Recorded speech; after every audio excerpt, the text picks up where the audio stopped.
The grim knight kept his word.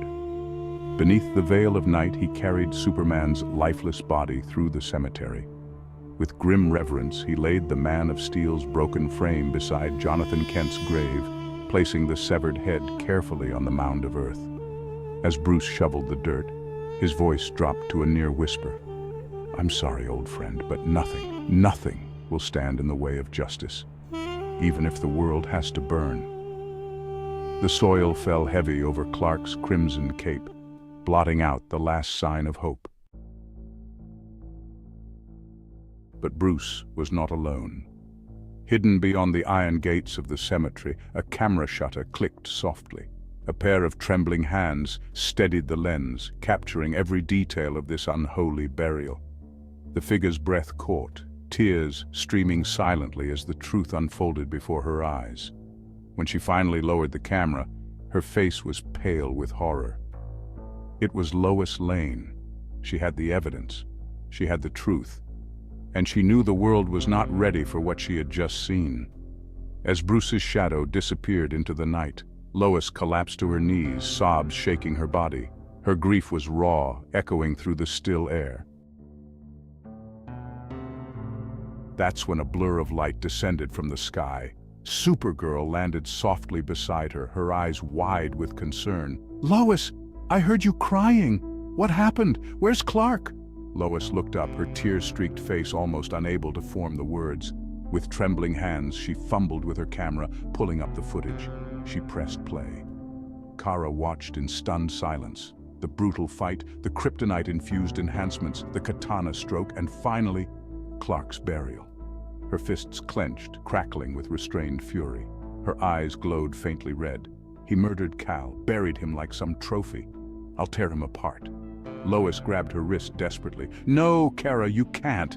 He has kryptonite weapons, bullets, blades, even poison in his bloodstream. If you rush him, you'll end up just like Clark." Supergirl's jaw tightened, rage boiling behind her eyes. "Then what do you want me to do? Just stand by while he destroys everything?" Lois shook her head, her voice breaking. "We need more than anger. We need the League. Batman has become something worse than we've ever seen. If anyone can stop him now, it's all of them together." Kara's breathing steadied, her fury turning into icy resolve. "Then we bring them, the Justice League." For the first time that night, Lois's tears slowed. But deep in her gut, she knew the world would never be the same. Lois sat in silence, her hands clenched around the camera as though it were her lifeline. She had made her choice. The world could not know the truth, not yet. Superman was more than a man. He was hope itself. To reveal his death would plunge humanity into despair. But the Justice League deserved to know. Inside the Watchtower's council chamber, the atmosphere was heavy. The glow of the holographic screen cast pale light over the round table. On it, Kara had displayed the footage, every brutal detail of Clark's final battle. His broken body, the decapitation, the burial. The room was silent. Diana's hands curled into fists, her knuckles white, her eyes burned with righteous fury. "Bruce, what have you become?" she whispered. Victor Stone's mechanical systems whirred softly, his human eye frozen in disbelief. This isn't Batman. This is something else, something worse." Barry Allen, however, couldn't stay still. He jumped to his feet, pacing, his face flushed with emotion. "No, I'm not sitting here talking about it. He killed Clark. He buried him like nothing. We can't just plan, we have to stop him now." "Barry," Diana's voice was calm but sharp, cutting through the tension. "Rushing into battle against the Grim Knight is suicide. You saw what he did. He's enhanced, he's armed with kryptonite, and he's prepared for every contingency." Barry's voice cracked with grief. "So what? We just let him keep killing, let him bury the world the way he buried Clark?" Kara slammed her hands on the table, her voice trembling with restrained rage. "He has to be stopped. But Lois is right. We can't let the world know Cal is gone. If humanity loses hope now, it's over before the fight even begins." Lois, sitting in the corner, finally spoke. Her voice was quiet, but it carried. "This isn't just about Batman anymore. He's not fighting crime, he's waging war. And if you go after him unprepared, you'll die. Just like Clark. The silence returned. The League knew one thing for certain. The grim night had crossed a line that could never be uncrossed. And the next move would determine whether the Justice League survived or burned.